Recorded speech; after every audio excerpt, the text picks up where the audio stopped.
మణిరత్నం అంతటోడు వచ్చి కథ చెప్తానంటే సినిమాలో నువ్వే హీరో అంటే నో చెప్పడానికి ఎవరికైనా ధైర్యం ఉంటుందా? మణిరత్నం ఫ్రేమ్ లో కనిపించడమే గొప్ప భాగ్యమని మురిసిపోతారు. రామ్ చరణ్ అదే చేశాడు. తన కెరీర్ లో అదో అద్భుతమైన అవకాశమని సంబరపడిపోయాడు. మణిరత్నం అడగగానే కాల్ షీట్లు ఇచ్చేశాడు. దేశం గర్వించదగిన దర్శకుడితో సినిమా చేస్తున్నా అని చాలాసార్లు చెప్పాడు. అయితే అదే రామ్ చరణ్ గుండెల్లో ఇప్పుడు రైళ్లు పరిగెడుతున్నాయి. ఎందుకంటే తాజాగా మణి నుంచి వచ్చిన సినిమా చెలియా డిజాస్టర్ అని తెలిపోయింది. గత చిత్రాల మాదిరిగానే చెలియాలో కూడా చెప్పుకోదగ్గ గొప్ప విషయం ఏం లేకపోవడంతో రెండు వాటి నుండి జనాలు సినిమా నడుస్తున్న థియేటర్ల జోలికి వెళ్లడం మానేశారు.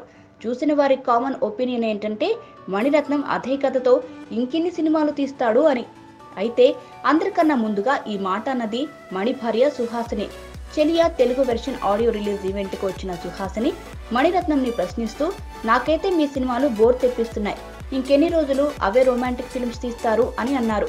సుహాసిని చెలియా చూసి అందో చూడకుండా అందో తెలియదు కానీ ఆమె వ్యాఖ్యలు నిజం చేస్తూ చెలియా కూడా మణిరత్నం ఈ మధ్య తీసిన సినిమాలనే కొంచెం అటు ఇటుగా మార్చి తీసినట్టు అనిపించింది. ఇప్పటికైనా ఆయన కథల విషయంలో జాగ్రత్త తీసుకోకపోతే ప్రేక్షకుల నమ్మకాన్ని కోల్పోయే పరిస్థితి ఎదుర్కోవాల్సి వస్తుంది. ఈ సినిమా చూసి ఇది మణిరత్నం సినిమాయేనా అని అందరూ ఆశ్చర్యపోతున్నారు. ఓకే బంగారంతో మళ్ళీ తన మాయ చూపించిన మణి ఇప్పుడు ఇలా చేతులెత్తేశాడేంటి అంటూ తెగ ఫీల్ అయిపోతున్నారు. అందరిది ఓ బాధ అయితే చరణ్ కి మరో బాధ. ధృవ సినిమాతో ఇప్పుడిప్పుడే ఫామ్ లోకి వచ్చాడు.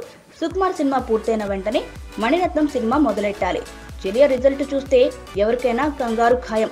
మరి ఏదైనా పర్లేదు మణిరత్నంతో సినిమా చేయాల్సిందే అని కమిట్ అయిపోతాడా, లేదంటే ఏదో ఓ సాకు చెప్పి మెల్లగా జారుకుంటాడా అనేది ఆసక్తిని కలిగిస్తోంది.